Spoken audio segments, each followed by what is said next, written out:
Welcome to this session. I am going to show you how to add a quiz activity to your course. While on your dashboard, identify your course and open it. You will get to your course window, then turn editing on. Once editing is turned on, you locate the section where you want to add the quiz, and then click on Add an Activity or Resource. Then from the activity chooser, scroll down to where we have quiz and select quiz. Then click on Add.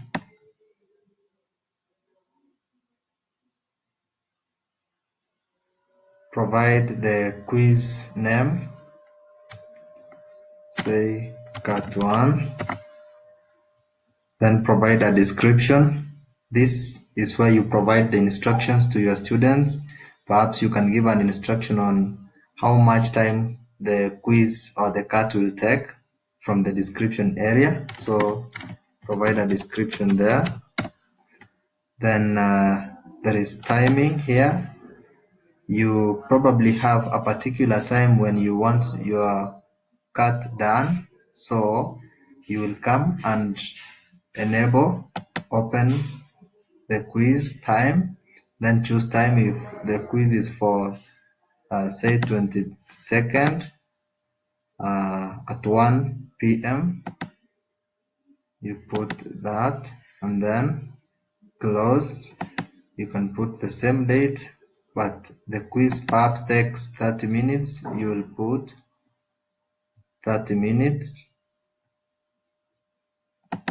past 1, and then you can even sometimes opt to put time. This is the time the quiz will take. You can put there 30. So from the time one starts to attempt, within the time you specify up here, one takes say 30 minutes to attempt the question. Then once you've done that, you may opt to go down and select the question behavior. Here it is asking whether you want to shuffle within the questions. That means when you will put your questions, the first question for a particular student will not be the first question for another student. So that's already selected as yes. Then scroll down to save and return to course.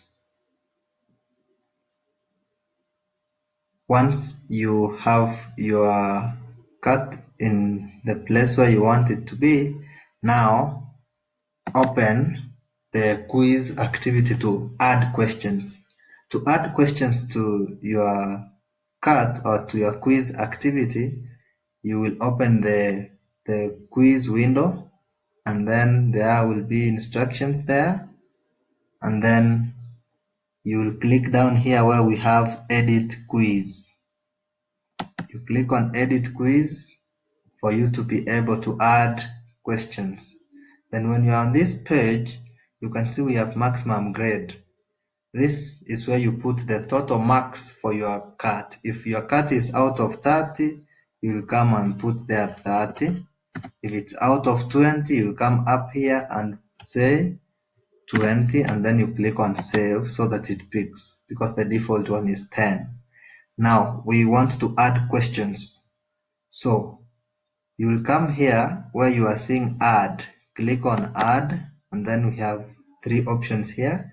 The first one is a new question, then the second one is from question bank, and then a random question. The first one here, a new question, allows you to add a question to your cut for the first time. Then from question bank means you have already added questions to the cut or to your questions bank, and then the questions that you have added have been stored somewhere. So that is what is referred to question bank. And then a random question, this allows you to pick questions randomly, again from the questions you have already put into your question bank. Now, because we have not added a question, we'll do a new question. So you click on add a new question. Now we have various types of questions. From the list provided here, you can see we have multiple choice questions. If you click on the question type, it pops up its explanation or description at the right. That's for you to be able to understand the type of question you've selected. We have true or false questions where you give students an option of either true or false. We have matching questions where you provide options on the left side and then they are supposed to be matched with options on the right side. And then we have short answer questions. These are questions that require students to provide short answers. Then we have numerical questions. These ones allow responses which are in numeric. And then we have essay. Now, those who have questions that require some explanation or some more than, say, a few words of response, you will opt for essay question. I know most of us will go for this option, but you are the subject matter expert. You'll choose the type of question that best fits you. We have calculated questions, then we have calculated multi-choice, code runner type of question. This is a type of question for students who are in especially School of Information Science and Technology. It supports programming questions. Then we have many other types of questions. We have stack down here. Stack is for mostly questions that are more mathematical, like algebra, and that will be useful for those from School of Math, Pure and Applied Sciences. So once, for example, if we wanted to put multiple choice questions, you select multiple choice, then you click on add. Then we have a window to add our question. Say this is question 1. Then our question is which of the following is not a capital city in Kenya? Then once you've provided the question text, the default mark is 1. Sometimes if the default mark you want to go for this question is 2, you can put 2. That means the overall mark in question 1 will be 2. Or if you have 4 marks for question 1, you can put 4. So for this case, I want to go for the default mark to be 1. Then general feedback is depending on what the student responds, this feedback will pop up in the response that goes to the student after they have submitted their quiz. And then we want to, you may choose here where we have one or multiple answers. So let's choose one answer, because sometimes you may have a question with 2 answers, for example, and that means you have more than one answer. That is when we choose multiple answers are allowed. So for this case, we are going for one answer only, and then shuffle the choices. Now this allows the question, if the correct answer, for example, according to what we have put is A for one particular student, the correct answer for another student might be B or C, because the choices will be shuffled, provided you described or had selected the correct choice from the questions that you've given.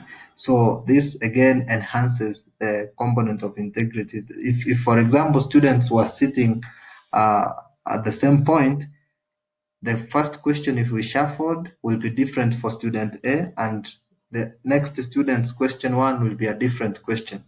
Then even if question 1 is the same for the 2 students sitting together, for example, the choices will be shuffled such that the correct answer for the first student will be A, but the correct answer for the next student will be D. So then you come here, number of choices. You may have the numbers or you may have ABC. Let's do the uppercase ones, and then now you come down here and provide the answers. Choice 1, let's say Nairobi. This is a capital city, so we provide that is not the correct answer, that's why it's none. Then Mombasa, none also, because that is not the correct answer. Then we come to choice 3, Kisumu, none, because that is not the correct answer. Then choice 4, let's say Kisii or Nakuru. So this is the correct answer. So for the correct answer, we select 100%. So that is for the whole mark. Now, if we had selected multiple choice answers, if this is one of the answers, we could have put, for example, 50%, and then for another option, we can have it have 50% also, totaling to 100. That is the whole mark. So the system will distribute the marks depending on the percentages you provide. So the various answers may have different marks that add to the whole mark in that question. So once we have put that, we will come down here and save the changes, and our first question will be added to our card. There it is. And then we move to add the second question. So this time round we may choose to have true or false. So it depends on you as the subject matter expert. How do you want to run your questions? So you may opt for multiple choice questions, true or false, matching whichever option that you take. So if, for example, you went for true or false question, you add it, and then this is our question 2. Then we have our question text there. We put our question up, say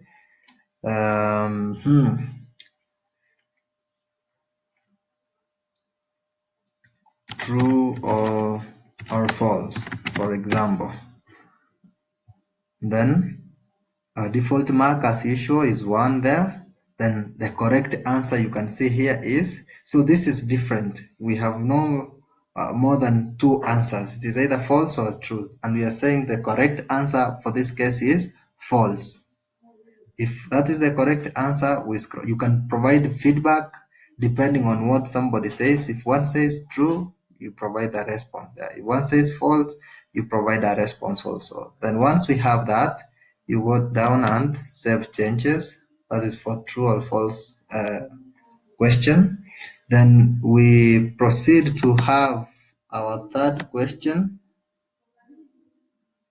We go for essay this time round. For example, if you may choose to use essay questions, then we add, then you say this is question 3,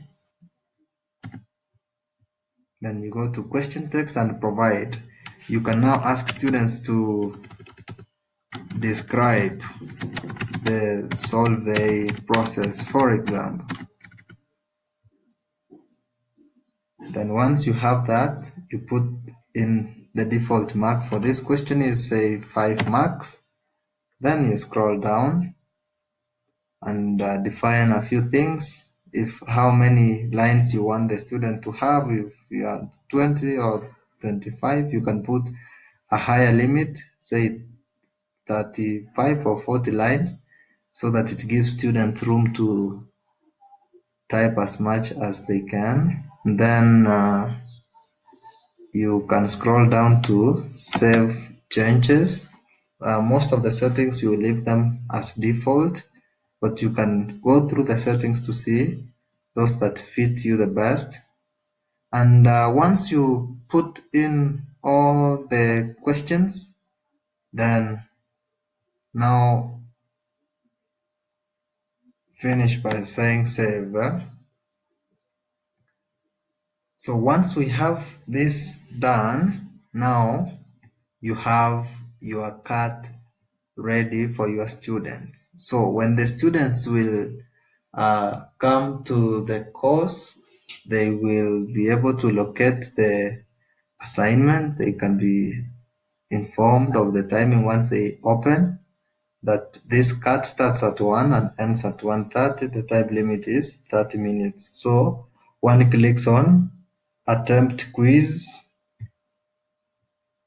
and then they will be asked if they are sure to start attempting, and they will click on start attempting. Then there we go. The first question pops up for the student. Which one is the correct answer? You can see we had put Kisumu as the last option, but it has been shuffled and it is the first option here. Then next. So these are students attempting. If the correct answer is true or false, one selects whichever option. Then next.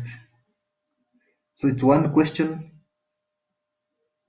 per page. Then we have the description part where the student now comes and types the response here, and the lecturer will. Then this is to hide advanced buttons. If the student has some questions to write, we have some one of the options up here has equations editor. You can see if you click on that, you have more. Then we have arrows there that one can use. We have some Greek symbols and we have advanced symbols. These ones are for mathematics, I think. So if you have a summation question, the square root equation, and many others that the student may want to use. So once they put whatever they wanted to put up, it will appear there. So for A, they will start putting the key in some numbers, and once done with the response, they'll finish. This was our last question. They'll finalize by saying finish attempt. So the answers have been saved. We have 3 minutes left, so we say submit all and finish. Submit all and finish. So you see there, question 1 wrong, question 2 wrong, third one here, the lecturer will mark, and then award marks. So you can see this says that I have scored wrong for these first 2 questions. So that is the component of adding a quiz to your course. You can explore more on the types of questions and see which questions best fit your mode of or the assessment you want to make, and which ones better meet the objective that you want to meet as the subject matter expert. Remember, you are in charge and you take control of how you want to assess your student. So be dynamic as possible and explore to see these tools that we have, and choose those that best fit your situation. Thank you so much.